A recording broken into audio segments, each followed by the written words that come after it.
네, 저희 이 시간 다 함께 하나님 말씀 보도록 하시겠습니다. 오늘 하나님 말씀 베드로전서 3장 8절에서 9절까지 말씀입니다. 베드로전서 3장 8절에서 9절까지 말씀. 짧은 둘구절이니까 저희가 다 함께 합독하도록 하겠습니다. 시작. 마지막으로 말하노니 너희가 다 마음을 같이하여 동정하며 형제를 사랑하며 불쌍히 여기며 겸손하며 악을 악으로 욕을 욕으로 갚지 말고 도리어 복을 빌라. 이를 위하여 너희가 부르심을 받았으니 이는 복을 이어받게 하려 하심이라. 아멘. 오늘 설교는 이를 위하여 너희가 부르심을 받았느니라는 제목으로 함께 말씀을 나누도록 하겠습니다.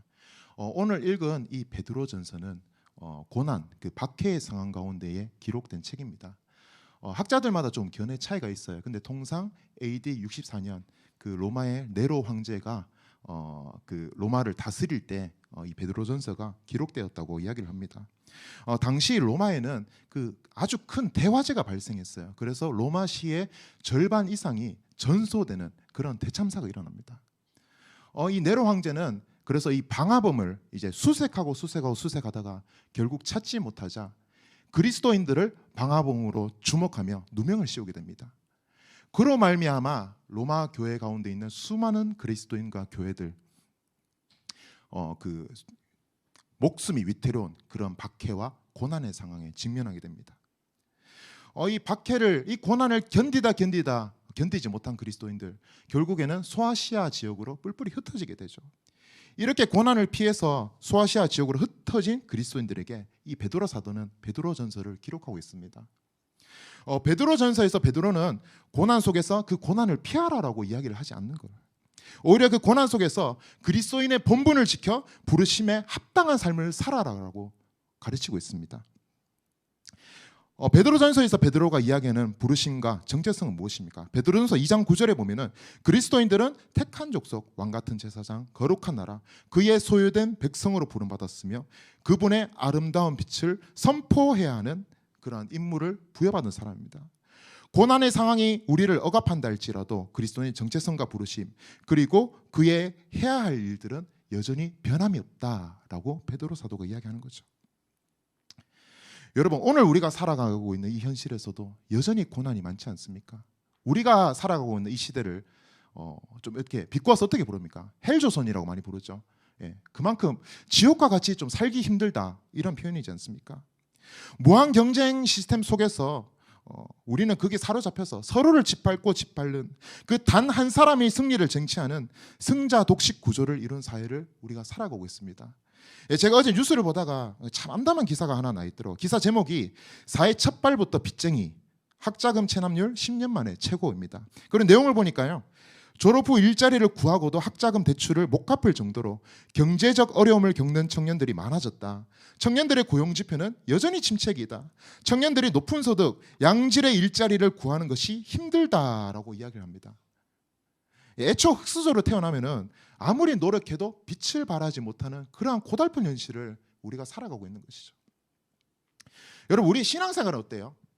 여전히 우리는 예수 그리스도를 믿음으로 말미암아 구원함을 얻었다고 하지만은 여전히 우리 가운데 있는 그 죄와 연약함이 우리를 사로잡아서 우리를 넘어지고 낭망하고 또 이렇게 고단한 그런 삶을 살도록 우리를 만들지 않습니까?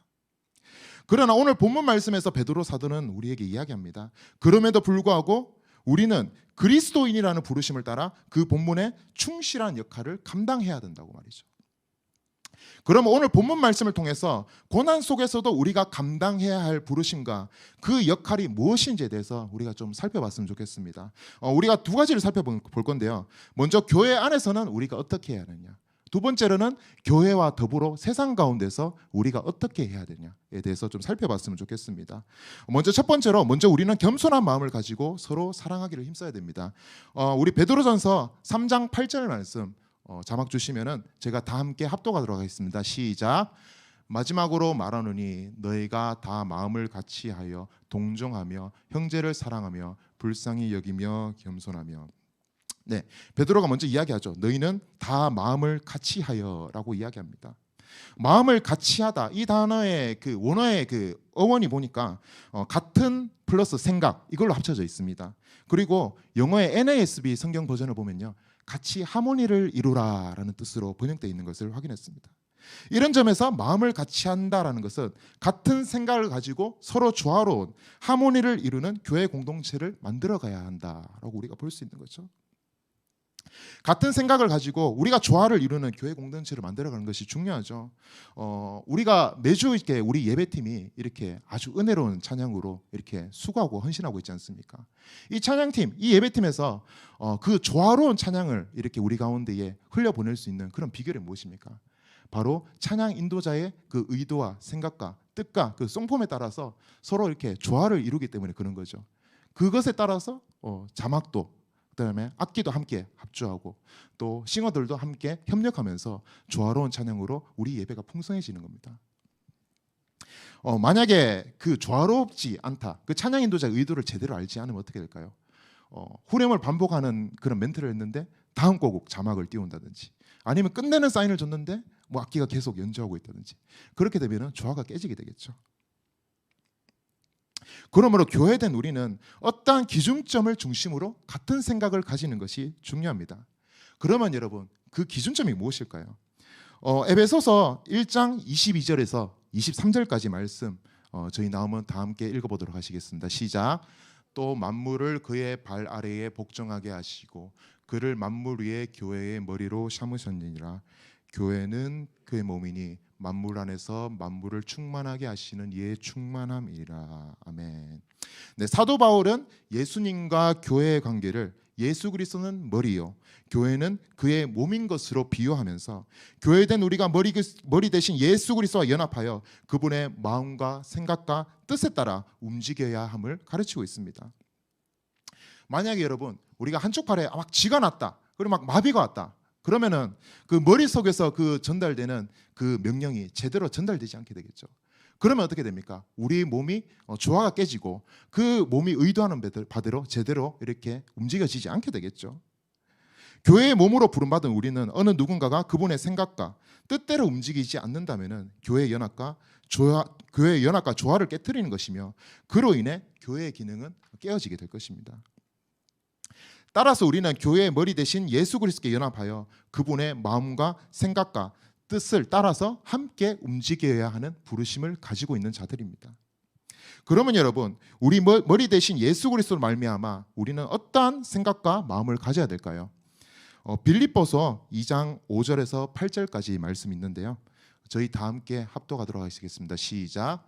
너희 안에 이 마음을 품으라. 곧 그리스도 예수의 마음이니 그는 근본 하나님의 본체시나 하나님과 동등됨을 취할 것으로 여기지 아니하시고 오히려 자기를 비워 종의 형체를 가지사 사람들과 같이 되셨고 사람의 모양으로 나타나사 자기를 낮추시고 죽기까지 복종하셨으니 곧 십자가에서 죽으심이라. 네, 여러분, 우리 예수님 어떠한 분이십니까? 삼위일체 하나님으로 하늘 보좌 가운데서 지극히 마땅히 찬송과 영광과 존귀를 받기에 합당하신 분이시죠. 그런데 그분께서는 그 영광을 받기를 스스로 거절하시고 사람의 몸을 입으며 스스로를 제한하시면서 이 땅 가운데 오셨습니다.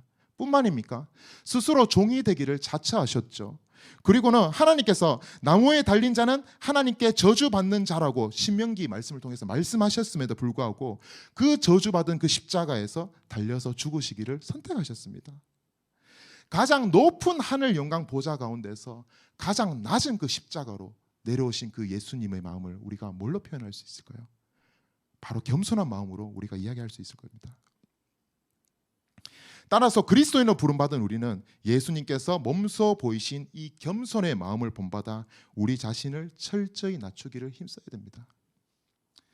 3장 8절에서 마음을 같이 하라, 동정하라, 사랑하라, 불쌍히 여기라, 겸손하라, 이 베드로의 권면을 이루기 위해서 먼저 첫 번째, 다섯 번째 마음을 같이 하라, 그 다음에 겸손하라, 이것을 따라 우리가 모두 예수님의 겸손한 마음을 가지고 조화를 이루는 것이 중요합니다. 마음을 같이함, 겸손, 이 중심축을 통해서 비로소 나머지 세 가지 군면, 서로를 동정하고 사랑하고 불쌍히 여길 수 있는 토대가 마련되는 것이죠. 동정하라. 이것은 단순히 불쌍해라 이렇게 단순히 연민을 가진다는 그런 뜻이 아닙니다. 이 원뜻은 함께 고난 당하다라고 이야기를 합니다. 따라서 우리가 동정한다는 것은 그 고난 당하는 지체들을 보면서 함께 그 고난을 짊어져야 함을 이야기할 수 있겠죠. 이 단어가 히브리서 4장 15절에서 예수님께 사용되고 있는데요. 제가 읽도록 하겠습니다. 우리에게 있는 대제사장은 우리의 연약함을 동정하지 못하실 이가 아니요 모든 일에 우리와 똑같이 시험을 받으시니로되 죄는 없으시니라 라고 말씀하고 있습니다. 예수께서 육신을 입고 사람이 되셔서 인간이 겪고 있는 그 고통, 고난의 그 세상 가운데 직접 들어오셔서 함께 그 죄의 연약함 또 육신의 그 고난 그것을 직접 경험하심으로 말미암아 비로소 우리를 동정하실 수 있는 이가 되신 것입니다. 따라서 우리는 이 예수님을 본받아 고난을 겪고 있는 지체들의 고통 속에 직접 들어가 함께 고통당하고 그 고난을 함께 짊어지는 자세로 서로를 동정해야 됩니다.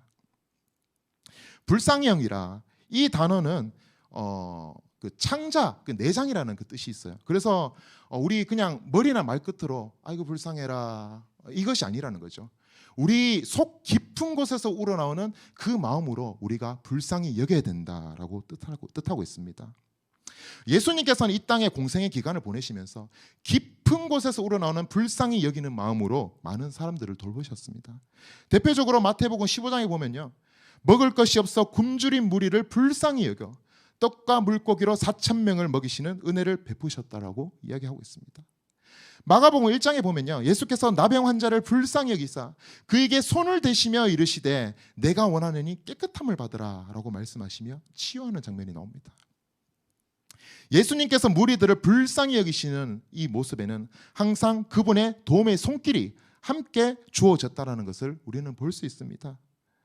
따라서 우리는 우리 지체들을 불쌍히 여길 때에 단순히 말로서만 불쌍히 여기는 것이 아닌 깊은 곳에서 올라오는 그 불쌍히 여기는 마음으로 그들의 필요를 채워주고 도움의 손길을 내밀어야 됩니다. 그러나 여러분 우리에게 이 깊은 곳에서 올라오는 이 불쌍히 여기는 마음 이것이 우리에게 있습니까? 서로의 필요를 채워줄 수 있는 그 행함이 우리 가운데 많이 있는 것 같지는 않습니다. 이에 대해서 야고보 사도는 행함이 없는 믿음에 대해 이렇게 이야기하고 있습니다. 야고보서 2장 15절에 17절까지 말씀인데요. 만일 형제나 자매가 헐벗고 일용할 양식이 없는데 너희 중에 누구든지 그에게 이르되 평안히 가라 덥게 하라 배부르게 하라 하며 그 몸에 쓸 것을 주지 아니하면 무슨 유익이 있으리요? 이와 같이 행함이 없는 믿음은 그 자체가 죽은 것이라 라고 이야기하고 있습니다. 여러분 이것이 의미하는 바가 무엇입니까? 여러분 주위에 굶주리고 헐벗은 그런 사람이 있다고 칩시다. 그런데 그들이 그렇게 여러분께 다가왔을 때 그래 기도할게. 하나님께서 채워주실 거야. 물론 이게 중요한 의도죠. 그런데 단순히 이렇게 말로만 이렇게 행함이 없는 그 말로만 하게 된다면 그들에게 실제적으로 무슨 유익이 될 거냐라고 이야기하는 것이죠. 그리고 그 야고보 사도가 이야기하죠. 이와 같이 행함이 없는 그 믿음, 너희 그 믿음 죽은 믿음이야 라고 이야기하고 있는 것입니다. 예수님께서 불쌍히 여기시는 그 마음으로 사람들의 필요를 채워주신 것과 같이 우리 또한 동일한 마음으로 서로를 되돌아보며 그들의 필요를 채워주어야 하는 부르심을 받은 사람임을 우리는 기억해야 합니다. 겸손한 마음을 가지고 서로를 조화를 이룰 때 우리는 서로를 동정하고 불쌍히 여길 수 있으며 이것이 결국에는 형제를 사랑하는 것으로 귀결되며 예수님께서 우리 가운데 말씀하신 계명인 내 이웃을 내 몸과 같이 사랑하라 이 말씀을 우리가 비로소 지키고 행할 수 있는 것입니다. 여러분 이 말씀을 비추어 봐 우리는 우리의 모습을 한번 되돌아봐야 됩니다. 저와 여러분 교회의 머리 대신 예수 그리스도와 연합하여 그분의 겸손한 마음을 따라 서로를 동정하고 사랑하고 불쌍히 여기는 삶을 살고 계십니까? 아니면 오늘 이 말씀과 반대로 그리스도와 연합하지 않고 겸손한 마음이 아닌 나 중심의 이 교만한 마음을 가지고 서로를 헐뜯고 비난하고 분열을 조장하는 그런 자기중심적인 그런 삶을 살고 있습니까?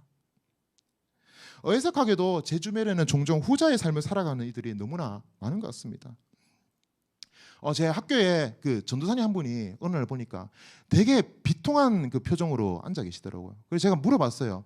전도사님 요새 무슨 일 있습니까? 왜 그럽니까? 라고 이야기했는데 이 전도사님이 하는 말이 자기가 사역하고 있는 교회에 이제 다른 이제 부목사님이 늦게 들어오신 거죠. 늦게 들어오셨어요.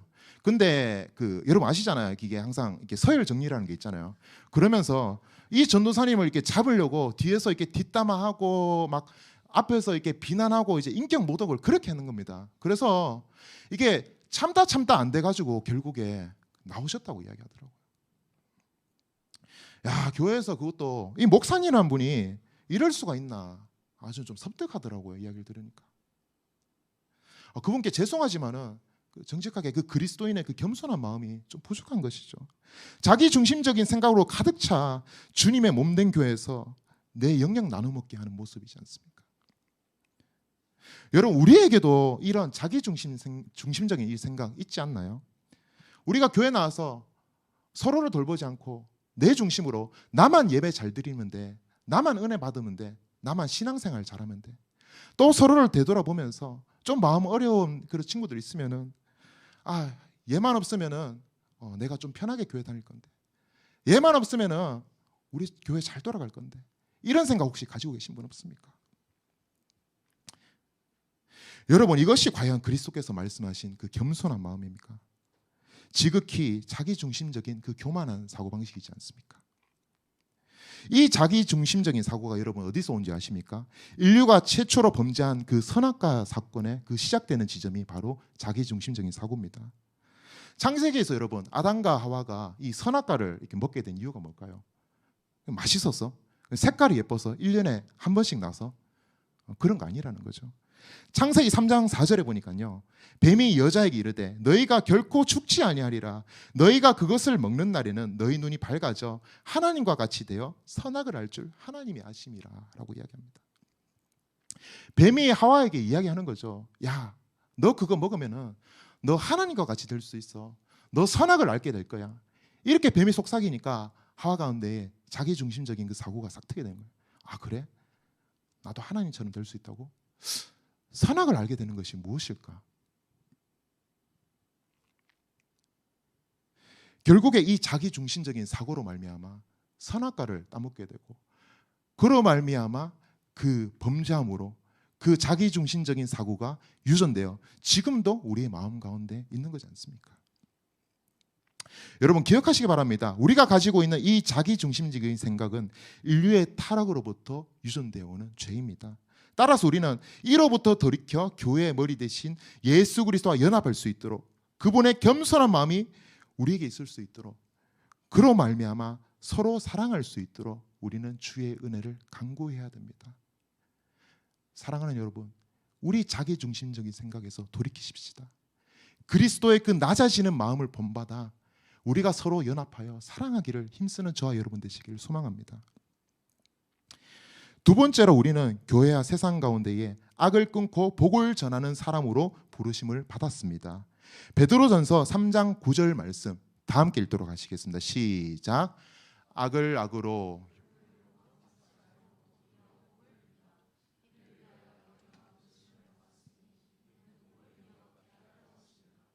아멘. 베드로전서가 쓰여졌던 당시 교회는 외부 세력으로부터 공격받고 있는 박해의 상황입니다. 베드로 사도는 그리스도인들이 겪는 온갖 악과 욕에 대해서 그것을 그대로 갚지 말고, 즉 원수 갚지 말고 도리어 복을 빌라라고 이야기하고 있습니다.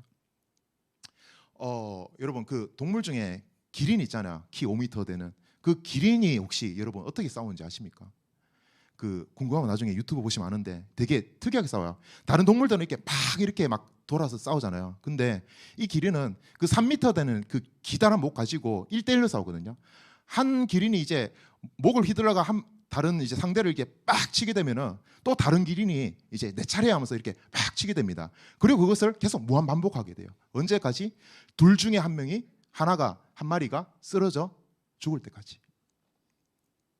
이것과 마찬가지로 우리가 악을 악으로 갚고 욕을 욕으로 갚게 된다면은 더 큰 악과 욕이 우리를 공격해 올 것이고, 우리는 그것을 다시 악과 욕으로 갚는 무한 사이클에 빠지게 될 것입니다.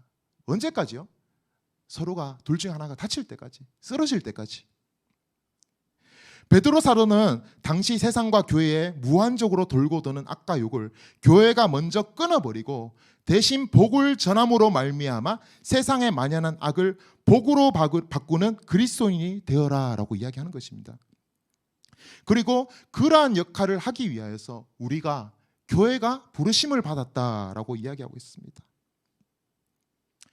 여러분, 오늘날 우리가 살아가고 있는 시대 어떻습니까? 이 보복이 만연한 시대입니다. 뉴스에서 우리가 참 많이 보죠. 보복 살인, 보복 폭행, 또 당해보셨지 않습니까? 보복 운전. 무섭더라고요. 예. 그리고 정치계에서는 어떻습니까? 한쪽 진영이 권력을 잡게 되면 가장 먼저 하는 것이 무엇입니까? 정치 보복입니다. 직장 다니는 분들 어떠세요? 제가 직장 다닐 때 보니까요. 제가 이렇게 뭐 상사나 동료들한테 좀 싫은 소리를 듣게 된다. 그러면은 이게 안 사라지고 제 마음속에 부글부글 끓어올라요. 그리고 속으로 이 수많은 말풍선들이 떠오릅니다. 저거 내가 두고 본다, 두고 봐라. 언젠가 내가 본때를 보여준다. 학생 여러분, 저도 지금 학생이긴 한데 학교 생활을 하다 보면 혹시 나랑 안 맞는 사람, 또 이렇게 싸워서 이렇게 토라진 사람 있지 않습니까? 그 사람 얼굴 보면 어때요? 보기 싫죠. 쟤 왜 있지? 쟤 없었으면 좋겠는데, 이런 생각이 전혀 있더라고요. 교회 안에서 우리가 서로 대할 때도 마찬가지지 않겠습니까? 사람 사는 데가 다 똑같은데 나랑 안 맞거나 관계가 틀어지거나 마음이 어려운 사람을 대하면은 우리가 표현을 안 해서 그렇지 속으로 이렇게 수많은 생각을 하겠죠. 저거 가만두나 봐나, 내가 본때를 보여주겠다. 여러분, 근데 그 마음이 언제 누그러뜨느냐? 그 마음이 언제, 그 울분이 언제 사라지느냐? 그 사람이 잘 안 될 때, 그 사람이 나보다 못 나갈 때, 그 사람이 완전히 망했을 때 그 마음이 누그러뜨린 것을 보게 됩니다. 사람은 정말 사악한 거죠. 제가 너무 제 이야기를 해서 그렇지 여기 앉아 계시면 다 똑같지 않아요. 맞죠? 예. 우리가 극단적으로 이렇게 폭력과 범죄를 이제 안 저질러서 그렇지 우리는 우리에게 다가오는 악을 끊지 못하고 원수 갚으려고 하는 그 마음이 우리에게 있습니다. 여러분, 근데 이거 죄입니다. 예수님께서 마음에 악한 생각을 품고 형제를 나가라고 말로 욕하는 이 자들 또한 너희 그거 살인하는 자에 다름없다라고 말씀하십니다. 우리의 부르심은 원수 갚는 것이 아님을 여러분 기억하시기 바랍니다. 오늘 본문 말씀에서 베드로가 이야기하죠. 악을 악으로 갚지 말고 도리어 복을 빌라. 우리는 여러분 원수 갚는 것에서부터 돌이켜야 됩니다. 왜 우리가 그렇게 해야 될까요? 마태복음 5장에서 예수님께서 이렇게 말씀하시더라고요. 저희가 좀 긴데 다 함께 좀 읽어봤으면 좋겠습니다. 38절에서 44절까지 말씀 다 함께 합독하시겠습니다. 시작. 또 눈은 눈으로 이는 이로 갚으라 하였다는 것을 너희가 들었으나 나는 너희에게 이르노니 악한 자를 대적하지 말라. 누구든지 내 오른편 뺨을 치거든 왼편도 돌려대며 또 너를 고발하여 속옷을 가지고자 하는 자에게 겉옷까지도 가지게 하며 또 누구든지 너로 억지로 오리를 가게 하거든 그 사람과 심리를 동행하고 내게 꾸고자 하는 자에게 거절하지 말라. 또 내 이웃을 사랑하고 내 원수를 미워하라 하였다는 것을 너희가 들었으나 나는 너희에게 이르노니 너희 원수를 사랑하며 너희 박해하는 자를 위하여. 참 어려운 말씀을 하셨죠. 저도 당해보진 않았지만 여러분, 제가 이렇게 오른뺨을 이렇게 맞았는데 여기도 때려 이렇게 내밀 수 있을까? 나의 속옷을 뺏어가는 그 사람한테 내 겉옷까지 줄 수 있을까? 나의 원수를 사랑하고 나를 박해하는 이들을 위해서 기도할 수 있을까? 참 어려운 것 같습니다. 여러분, 근데 45절에 보니까요 예수님께서 이렇게 말씀하시더라고요. 우리가 이렇게 할 때에 예수님께서 말씀하십니다. 너희가 하늘에 계신 너희 아버지의 아들이 된다라고 말씀하십니다. 이 문맥의 정확한 의미는 너희가 원수를 사랑할 때 너희가 비로소 하늘에 계신 너희 하나님 아버지의 뜻에 합한 자녀가 될 거야 라는 뜻입니다. 예수님, 우리 왜 그래야 됩니까? 바로 뒤에 구절에 보니까요 이는 하나님이 그 해를 악인과 선인에게 비추시며 비를 의로운 자와 불의한 자에게 내려주심이라. 예수께서 말씀하십니다. 사랑하는 형제 자매 여러분, 하나님께서는 악인과 선인과 그의 어떠함과 상관없이 그의 형상에 따라 창조하신 모든 인류가 이 땅 가운데서 평안과 안위를 누릴 수 있도록 해를 비추시며 비를 내리시는 그 은총을 베푸십니다. 악인들이 아무리 하나님을 대적하고 그리스도인들을 핍박한다 하더라도 우리 하나님께서는 그들이 먹고 살 수 있도록 섭리하시고 은총을 베푸시는데, 여러분, 우리가 무엇이간데 그들을 향해서 원수를 갚을 수 있다는 말입니까? 여러분, 사실 우리 또한 예수님 믿기 전에 똑같았잖아요. 하나님을 대적하던 자들 아니었습니까? 그때에도 우리 하나님께서는 우리에게 해를 비추시며 비를 내리시며 우리를 돌보시고 은혜 베푸시지 않았습니까? 지극히 선하신 하나님에서 관점에서는 우리나 그들이나 다 똑같습니다. 똑같은 악인입니다. 그러나 단지 우리는 그분의 뜻에 따라 바로 그 은혜 아래 서 있을 뿐입니다. 그리고 그 은혜를 우리에게서 거두시면 우리 또한 하나님의 진노 아래 설 수밖에 없는 죄인들임을 기억하시기 바랍니다. 그러니 여러분, 아무리 주변에 미워하는 사람이 있고 아무리 우리를 괴롭게 하는 사람이 있더라도 절대 원수로 갚지 마십시오. 본때를 보여주겠다 이런 말 절대 하지 마십시오. 사도 바울이 로마서에서 이렇게 말씀하시더라고요. 너희가 친히 원수를 갚지 말고 하나님의 진노하심에 맡기라 라고 이야기하고 있습니다. 원수를 갚는 권한이 우리의 권한이 아닙니다. 전적인 하나님의 권한입니다. 그러면 여러분, 우리가 할 일은 무엇입니까? 단지 우리가 할 일은 원수가 줄이거든 먹이고 목마르거든 마시게 하고 그들을 위하여 복을 비는, 우리가 선을 행하며 악을 이기는 그런 삶을 살아가야 되는 것입니다. 주님, 내가 은혜 받아서 주님 알게 되었는데 나를 괴롭히는 이자도 내가 아는 그 주님, 그 알 수 있도록 은혜 내려주십시오. 주님, 내게 허락하신 그 구원의 감격과 기쁨, 나를 괴롭히는 이자에게도 주님 알게 하여 주십시오. 이렇게 우리는 복을 비며 살아야 되는 것이죠. 여러분, 베드로가 이야기합니다. 이를 위하여 너희가 부르심을 받았다. 이를 위하여 너희가 부르심을 받았다. 사랑하는 형제자매 여러분, 이를 위하여 우리가 부르심을 받았습니다. 고난 중에도 우리는 부르심을 따라 우리의 할 일을 해야 하는 자들입니다.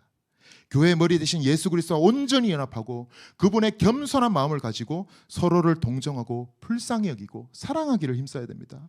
또한 우리는 우리에게 다가오는 악을 악으로 되갚는 것이 아닌 복을 비는 축복의 통로로 살아가야 됩니다. 베드로전서 3장 11절에서 보니까요, 악에서 떠나 선을 행하고 화평을 구하고 그것을 따르라 라고 이야기하고 있습니다. 또한 마태복음 5장 9절에서 예수님께서는 화평하게 하는 자는 복이 있나니 그들이 하나님의 아들이라 일컬음을 받을 것이요 라고 말씀하고 있습니다. 즉 그리스도인의 본분에 충실한 삶은 선을 행하는 삶이요 화평을 구하는 삶이요 그로 말미암아 복을 이어받는 삶이요 하나님의 자녀로 일컬음을 받는 삶입니다. 그러니 여러분, 주님께서 우리에게 맡기신 이 역할 우리 충실히 잘 감당해내십시다. 우리를 통하여 교회와 세상 가운데에 화평이 흘러갈 수 있도록 우리 부르심을 따라 할 일을 다 하십시다. 그러나 여러분, 우리가 한 가지 알아야 하고 기억해야 되는 사실이 하나 있습니다. 우리는 선을 행할 수 없고 화평을 따를 수 없는 죄인인 것을요. 예레미야 17장 9절 말씀 보니까요, 만물보다 거짓되고 심히 부패한 것은 마음이라 라고 이야기하고 있습니다. 우리의 마음이 본질상 부패했기 때문에 우리는 아무리 우리 힘으로 노력하고 애를 쓴다 해도 우리 스스로 악에서 떠날 수 없고 선을 행할 수 없는 그런 죄인들입니다. 그런 여러분, 우리가 어떻게 해야 되겠습니까? 우리는 주님의 은혜를 구해야 됩니다. 부패한 나의 마음을 고쳐주셔서 내가 악에서 떠나서 주께서 허락하신 그 은혜 아래 거할 수 있도록, 또한 선을 행하며 화평을 따르는 그리스도인으로 부르신 우리의 본분을 우리가 잘 감당해낼 수 있도록 그 은혜를 구하며 살아가야 됩니다. 사랑하는 형제자매 여러분, 오늘 이 시간 우리가 그 은혜 구하며 나가시지 않겠습니까? 우리의 부패한 마음, 그 마음을 되돌아보며 우리가 애통해하고 비통해하는 그 마음으로 우리가 이 시간 주님의 은혜를 구하며 우리가 그 주님 앞에 나가시지 않겠습니까? 우리 시간 다 함께 찬양하시겠습니까? 이 시간에 우리가 찬양하실 때 주님, 우리 마음 가운데에 선한 것이 단 하나도 없습니다. 이 시간 주님의 마음으로 우리의 심령을 새롭게 하여 주셔서 우리가 온전히 하나님의 뜻을 따라 살아갈 수 있는 그런 자들로 살길 원한답니다. 그런 간절한 마음으로 우리가 찬양을 주 앞에 올려드리며 나가도록 하시겠습니다.